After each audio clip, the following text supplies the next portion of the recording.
ಎಲ್ಲರಿಗೂ ನಮಸ್ಕಾರ. ವಂಗಿರಣ ಎಜುಕೇಷನಲ್ ಚಾನಲ್ಗೆ ಸ್ವಾಗತ. ನಾವು ಇಂದಿನ ತರಗತಿಯಲ್ಲಿ ಹಳೆಯ ಪ್ರಶ್ನೆ ಪತ್ರಿಕೆ ಆದಂಥ HSTR ಪರೀಕ್ಷೆಯ ಒಂದು ಹಳೆಯ ಪ್ರಶ್ನೆ ಪತ್ರಿಕೆ ಯಾವ ವಿಷಯ ಅಂತಂದರೆ ಸಮಾಜ ವಿಜ್ಞಾನ ವಿಷಯಕ್ಕೆ ಕೇಳಲಾದಂಥ 2015ರ ಒಂದು ಪ್ರಶ್ನೆ ಪತ್ರಿಕೆಯಲ್ಲಿನ ಕೆಲವು ಆಯ್ದ ಪ್ರಶ್ನೆಗಳನ್ನು ನಾನು ಇವತ್ತು ತೆಗೆದುಕೊಂಡು ಬಂದಿದ್ದೇನೆ. ಆ 5 ಪ್ರಶ್ನೆಗಳಿಗೆ ಸರಿಯಾದ ಉತ್ತರ ಮತ್ತು ಅದರ ಒಂದು ವಿವರಣೆಯನ್ನು ಇಂದಿನ ತರಗತಿಯಲ್ಲಿ ತಿಳಿದುಕೊಳ್ಳುತ್ತಾ ಹೋಗೋಣ. ಮೊದಲನೇ ಪ್ರಶ್ನೆ ಏನಿದೆ ನೋಡಿ, ಬಹಮನಿ ಸಾಮ್ರಾಜ್ಯದ ಸ್ಥಾಪಕ ಯಾರು ಅನ್ನುವಂಥದ್ದು. ಇದು 2015ರ ಒಂದು HSTR ಪರೀಕ್ಷೆಯ ಒಂದು ಪ್ರಶ್ನೆ ಪತ್ರಿಕೆ ಆಗಿದೆ ನೋಡಿ. ಆಪ್ಷನ್ಸ್ ಎ ಮೊಹಮ್ಮದ್ ಗವಾನ್, ಇಬ್ರಾಹಿಂ ಆದಿಲ್ ಶಾಹಿ, ಹಸನ್ ಗಂಗು ಬಹುಮನ್ ಶಾ, ಮೊಹಮ್ಮದ್ ಶಾ ಒಂದು ಅನ್ನುವಂಥದ್ದು. ಇಲ್ಲಿ ಸರಿಯಾದ ಉತ್ತರ ಯಾವುದಪ್ಪ ಅಂದರೆ ಆಪ್ಷನ್ ಸಿ ಹಸನ್ ಗಂಗು ಬಹುಮನ್ ಶಾ ಅನ್ನುವಂಥದ್ದು ಇಲ್ಲಿ ಸರಿಯಾಗಿರುವಂಥ ಒಂದು ಉತ್ತರ ಆಗಿದೆ ನೋಡಿ. ಆಪ್ಷನ್ ಸಿ ಇಲ್ಲಿ ಸರಿಯಾಗಿರುವಂಥ ಉತ್ತರ. ಇದು ಯಾವಾಗಪ್ಪ ಅಂತಂದರೆ 1347ರಲ್ಲಿ ಈ ಒಂದು ಬಹಮನಿ ಸಾಮ್ರಾಜ್ಯ ಸ್ಥಾಪನೆ ಆಯಿತು ಅನ್ನುವಂಥ. ಇವರ ಒಂದು ರಾಜಧಾನಿ ಯಾವುದಾಗಿತ್ತಪ್ಪ ಅಂದರೆ ಕಲಬುರಗಿ ಮತ್ತು ಬೀದರ್ ಅನ್ನುವಂಥದ್ದು ಎರಡು ಇವರ ಒಂದು ರಾಜಧಾನಿಗಳು ಆಗಿದ್ವು ಅನ್ನುವಂಥದ್ದು ನೋಡಿ. ನೆಕ್ಸ್ಟ್ ಮುಂದಿನ ಪ್ರಶ್ನೆಗೆ ಹೋಗೋಣ. ಮುಂದಿನ ಪ್ರಶ್ನೆ ಏನಿದೆ ನೋಡಿ, ಕೆಳಗಿನ ವೇದಗಳಲ್ಲಿ ಯಾವುದನ್ನು ಮೊದಲು ರಚಿಸಲಾಯಿತು?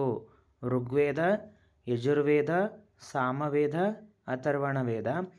ಇಲ್ಲಿ ಸರಿಯಾಗಿರುವಂಥ ಉತ್ತರ ಯಾವುದಪ್ಪ ಅಂತಂದರೆ ಆಪ್ಷನ್ಸ್ ಎ ಅನ್ನುವಂಥದ್ದು ಇದಕ್ಕೆ ಸರಿಯಾಗಿರುವಂಥ ಒಂದು ಉತ್ತರ. ಋಗ್ವೇದವನ್ನು ಮೊದಲು ಮಾಡಲಾಯಿತು. ಇದರಲ್ಲಿ 1028 ಸ್ತೋತ್ರಗಳಿದ್ದಾವೆ ಅನ್ನುವಂಥದ್ದು. ಎಷ್ಟು? 1021 ಸ್ತೋತ್ರಗಳು ಮತ್ತು 10 ಮಂಡಲಗಳನ್ನು ನಾವಿಲ್ಲಿ ನೋಡ್ತೀವಿ ಅನ್ನುವಂಥದ್ದು. ಎಷ್ಟು? 10 ಮಂಡಲಗಳು ಅನ್ನುವಂಥದ್ದು. 7ನೇ ಮಂಡಲದಲ್ಲಿ ನಾವು 7ನೇ ಮಂಡಲದಲ್ಲಿರುವಂಥ ಗಾಯತ್ರಿ ಮಂತ್ರವನ್ನು ಇಲ್ಲಿಂದ ನಾವು ಆಯ್ಕೆ ಮಾಡ್ಕೊಂಡಿದ್ದೀವಿ ನೋಡ್ರಿ. ಗಾಯತ್ರಿ ಮಂತ್ರವನ್ನು 7ನೇ ಮಂಡಲದಿಂದ ಆಯ್ಕೆ ಮಾಡ್ಕೊಂಡಿದ್ದೀವಿ ಅನ್ನುವಂಥದ್ದು. ಯಜುರ್ವೇದ ಅನ್ನುವಂಥದ್ದು ಯಜ್ಞ ಯಾಗಾದಿಗಳಿಗೆ ಸಂಬಂಧಪಟ್ಟಿರುವಂಥದ್ದು. ಯಾವುದಪ್ಪ ಅಂದರೆ ಯಜ್ಞ ಯಾಗಾದಿಗಳಿಗೆ ಸಂಬಂಧಪಟ್ಟಿರುವಂಥದ್ದು. ಸಾಮವೇದ ಅಂತಂದರೆ ಸಂಗೀತಕ್ಕೆ ಮೀಸಲಾಗಿರುವಂಥ ಒಂದು ವೇದ ಆಗಿದೆ ಅನ್ನುವಂಥದ್ದು. ನೆಕ್ಸ್ಟ್ ಮುಂದಿನ ಪ್ರಶ್ನೆಗೆ ಹೋಗೋಣ. ಅಲ್ಲಾವುದ್ದೀನ್ ಖಿಲ್ಜಿಯ ಪ್ರಸಿದ್ಧ ದಂಡನಾಯಕ ಯಾರು? ಮಲ್ಲಿಕಾಫರ್, ಇಲ್ತುಮಿಶ್, ಬಲ್ಬನ್, ಅರಮ್ ಶಾ ಅನ್ನುವಂಥದ್ದು. ಇಲ್ಲಿ ಸರಿಯಾಗಿರುವಂಥ ಉತ್ತರ ಯಾವುದಪ್ಪ ಅಂತಂದರೆ ಆಪ್ಷನ್ಸ್ ಎ ಮಲ್ಲಿಕಾಫರ್. ಈತನನ್ನು ಏನು ಮಾಡ್ತಾನಪ್ಪ ಅಂದರೆ ಈತ ಗುಲಾಮನನ್ನಾಗಿ ಖರೀದಿ ಮಾಡ್ತಾನೆ. ಅಂದರೆ 1000 ದಿನಾರ್ ಅಂಥೇಳಿ ಕೊಟ್ಟಿಗೆಸಿಂದ ಅಲ್ಲಾವುದ್ದೀನ್ ಖಿಲ್ಜಿ ಏನು ಮಾಡ್ತಾನೆ, ಈ ಮಲ್ಲಿಕಾಫರ್ನನ್ನು ಖರೀದಿ ಮಾಡಿಕೊಂಡು ತನ್ನ ದಂಡನಾಯಕನನ್ನಾಗಿ ನೇಮಕ ಮಾಡ್ಕೊಳ್ತಾನೆ ಅನ್ನುವಂಥದ್ದು. ನೆಕ್ಸ್ಟ್ ಮುಂದಿನ ಪ್ರಶ್ನೆಗೆ ಹೋಗೋಣ. 3 ಕರ್ನಾಟಿಕ್ ಯುದ್ಧಗಳು ಇವರ ನಡುವೆ ನಡೆದವು. ಬ್ರಿಟಿಷರು ಮತ್ತು ಪೋರ್ಚುಗೀಸರು, ಬ್ರಿಟಿಷರು ಮತ್ತು ಫ್ರೆಂಚರು, ಫ್ರೆಂಚರು ಮತ್ತು ಡಚ್ಚರು, ಬ್ರಿಟಿಷರು ಮತ್ತು ಡಚ್ಚರು ಅನ್ನುವಂಥದ್ದು. ಇಲ್ಲಿ ಸರಿಯಾಗಿರುವಂಥ ಒಂದು ಉತ್ತರ ಯಾವುದಪ್ಪ ಅಂತಂದರೆ ಆಪ್ಷನ್ಸ್ ಬಿ ಅನ್ನುವಂಥದ್ದು. ಫ್ರೆಂಚರು ಮತ್ತು ಬ್ರಿಟಿಷರು ಅಥವಾ ಬ್ರಿಟಿಷರು ಮತ್ತು ಫ್ರೆಂಚರ ನಡುವೆ ಏನಾಗುತ್ತೆ 3 ರೀತಿಯಾದಂತಹ ಒಂದು ಯುದ್ಧಗಳು ಯಾವಪ್ಪ 3 ಕರ್ನಾಟಿಕ್ ಯುದ್ಧಗಳು ಆಗ್ತವೆ ಅನ್ನುವಂಥದ್ದು ನೋಡಿ. ನೆಕ್ಸ್ಟ್ ಮುಂದಿನ ಪ್ರಶ್ನೆಗೆ ಹೋಗೋಣ. ತಾಜ್ ಮಹಲ್ನ ವಾಸ್ತುತಜ್ಞ ಯಾರು? ಶಹಜಾನ್, ದಾರಾ, ಉಸ್ತಾದ್ ಈಸಾ, ಅಸಫ್ ಖಾನ್ ಅನ್ನುವಂಥದ್ದು. ಇದಕ್ಕೆ ಸರಿಯಾಗಿರುವಂಥ ಒಂದು ಉತ್ತರ ಯಾವುದಪ್ಪ ಅಂತಂದರೆ ಆಪ್ಷನ್ ಸಿ ಉಸ್ತಾದ್ ಈಸಾ ಏನು ಮಾಡ್ತಾನೆ, ತಾಜ್ ಮಹಲ್ನ ಒಂದು ವಾಸ್ತುಶಿಲ್ಪ ಅಥವಾ ತಜ್ಞ ಆಗಿರ್ತಾನೆ. ಇದನ್ನು ಕಟ್ಟಬೇಕು ಅನ್ನುವಂಥದ್ದು ಪ್ಲ್ಯಾನ್ ಯಾರ್ದಪ್ಪ ಅಂದರೆ ಉಸ್ತಾದ್ ಈಸಾ. ಇದನ್ನು ಕಟ್ಟಿದವರು ಯಾರು ಅಂದರೆ ನಮಗೆಲ್ಲ ಗೊತ್ತು, ಶಹಜಾನ್. ಯಾರು? ಶಹಜಾನ್ ತನ್ನ ಹೆಂಡತಿ ಆದಂಥ ಮುಮ್ತಾಜ್ ಬೇಗಂನ ನೆನಪಿಗೋಸ್ಕರ ಏನು ಮಾಡ್ತಾನೆ, ಇದನ್ನು ಕಟ್ತಾನೆ. ಇದಿರುವಂಥದ್ದು ಎಲ್ಲಿಯಪ್ಪ ಅಂತಂದರೆ ಆಗ್ರಾ ನಗರದಲ್ಲಿ ಇದು ಕಂಡುಬರುತ್ತೆ. ಯಾವ ನದಿ ತೀರಪ್ಪ ಅಂತಂದರೆ ಯಮುನಾ ನದಿಯ ತೀರದಲ್ಲಿ ಇದನ್ನು ಕಟ್ಟಲಾಗಿದೆ ಅನ್ನುವಂಥದ್ದು. ನೆಕ್ಸ್ಟ್ ಮುಂದಿನ ಪ್ರಶ್ನೆಗೆ ಹೋಗೋಣ. ಶಿವಾಜಿಯ ಮಂತ್ರಿಮಂಡಲವನ್ನು ಏನೆಂದು ಕರೆಯುತ್ತಿದ್ದರು? ಅಟಾರ ಕಚೇರಿ, ಅಷ್ಟಪ್ರಧಾನರು, ಮಂತ್ರಿಮಂಡಲ, ಮಂತ್ರಿ ಪರಿಷತ್ ಅನ್ನುವಂಥದ್ದು. ಇದಕ್ಕೆ ಸರಿಯಾಗಿರುವಂಥ ಉತ್ತರ ಯಾವುದಪ್ಪ ಅಂದರೆ ಅಷ್ಟ ಪ್ರಧಾನರು. ಆಪ್ಷನ್ಸ್ ಬಿ ಇಲ್ಲಿ ಸರಿಯಾಗಿರುವಂಥ ಒಂದು ಉತ್ತರ. ಅಂದರೆ 8 ಜನ ಆತನ ಒಂದು ಮಂತ್ರಿಮಂಡಲ ಅದು ಒಳಗೊಂಡಿತ್ತು ಅನ್ನುವಂಥದ್ದು ನೋಡಿ. ನೆಕ್ಸ್ಟ್ ಮುಂದಿನ ಪ್ರಶ್ನೆಗೆ ಹೋಗೋಣ. ವೇದ ಕಾಲದ ಬುಡಕಟ್ಟು ಸಮುದಾಯಗಳು ಯಾವುವು? ಆಪ್ಷನ್ಸ್ ಎ ಸಭಾ ಮತ್ತು ಸಮಿತಿ, ಸಮಿತಿ ಮತ್ತು ಗಣ, ವಿಧಾತ ಮತ್ತು ಗಣ, ಮೇಲಿನ ಎಲ್ಲವೂ ಸರಿ ಅನ್ನುವಂಥದ್ದು. ಇದಕ್ಕೆ ಸರಿಯಾಗಿರುವಂಥ ಉತ್ತರ ಯಾವುದು ಅಂದರೆ ಆಪ್ಷನ್ಸ್ ಎ ಸಭಾ ಮತ್ತು ಸಮಿತಿ ಅನ್ನುವಂಥದ್ದು ವೇದ ಕಾಲದ ಪ್ರಮುಖ ಒಂದು ಬುಡಕಟ್ಟು ಸಮುದಾಯಗಳು ಆಗಿದ್ದವು ನೋಡಿ. ನೆಕ್ಸ್ಟ್ ಮುಂದಿನ ಪ್ರಶ್ನೆ, ಅಮೇರಿಕಾ ಸ್ವಾತಂತ್ರ್ಯ ಘೋಷಿಸಿಕೊಂಡಿದ್ದು ಯಾವಾಗ?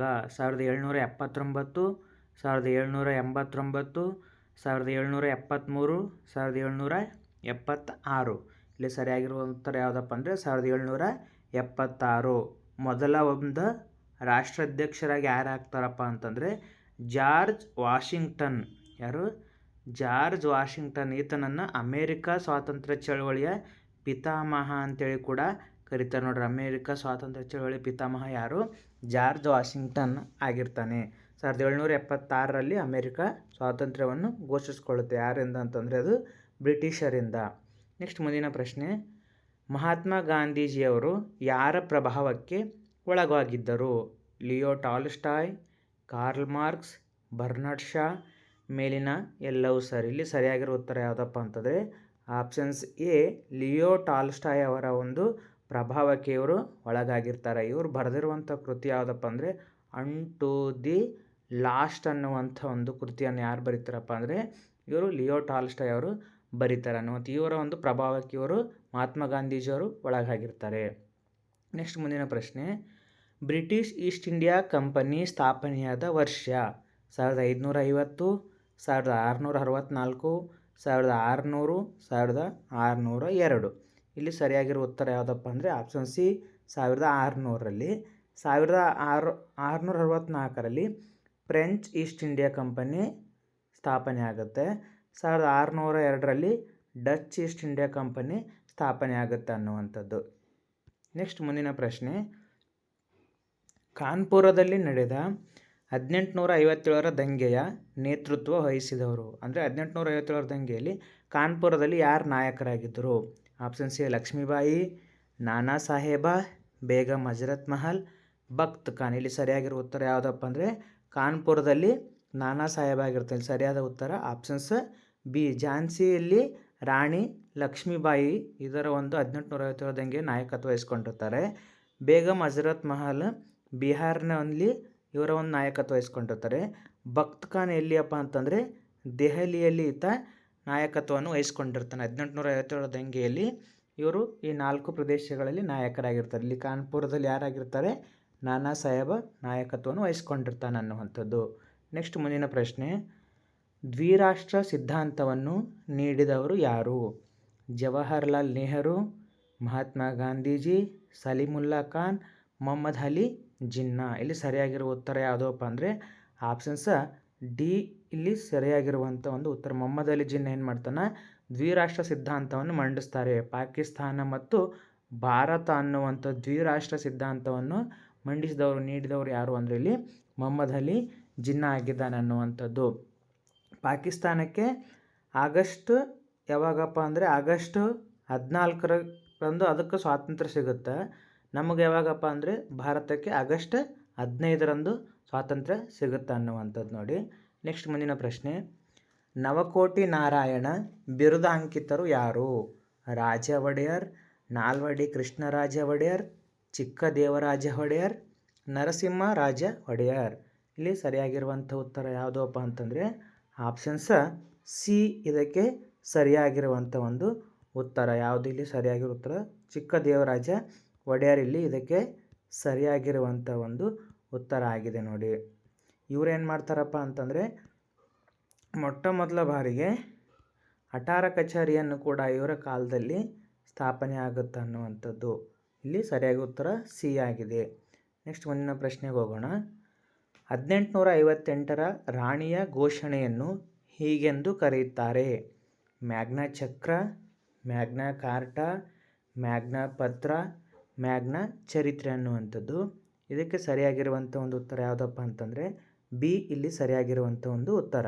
ಮ್ಯಾಗ್ನಾ ಕಾರ್ಟಾ ಅನ್ನುವಂಥದ್ದು ಇಲ್ಲಿ ಸರಿಯಾಗಿರೋ ಉತ್ತರ. ರಾಣಿ ಎಲಿಜಬೆತ್ ಏನು ಮಾಡ್ತಾಳೆ? ಇಲ್ಲಿ ಒಂದು ಘೋಷಣೆಯನ್ನು ಹೊರಡಿಸಿ ಇನ್ಮೇಲೆ ಸಂಪೂರ್ಣವಾದಂತಹ ಭಾರತದ ಎಲ್ಲ ಅಧಿಕಾರ ಯಾರಿಗೆ ಸೇರಿರ್ತದಪ್ಪ ಅಂತ ರಾಣಿಗೆ ಸೇರಿರ್ತದೆ. ರಾಣಿಯ ಒಂದು ಕೈ ಕೆಳಗಡೆ ಅಲ್ಲಿರುವಂಥ ಅಧಿಕಾರಿಗಳು ಕೆಲಸ ಮಾಡಬೇಕಾಗತ್ತೆ ಅನ್ನುವಂಥ ಇದು ಮ್ಯಾಗ್ನಾ ಕಾರ್ಟಾ ಆಗಿದೆ ಅನ್ನುವಂಥದ್ದು. ನೆಕ್ಸ್ಟ್ ಮುಂದಿನ ಪ್ರಶ್ನೆ, ಯಾವ ದೇಶವನ್ನು ಪುನರುಜ್ಜೀವನದ ತವರು ಮನೆ ಎಂದು ಕರೆಯುತ್ತಾರೆ?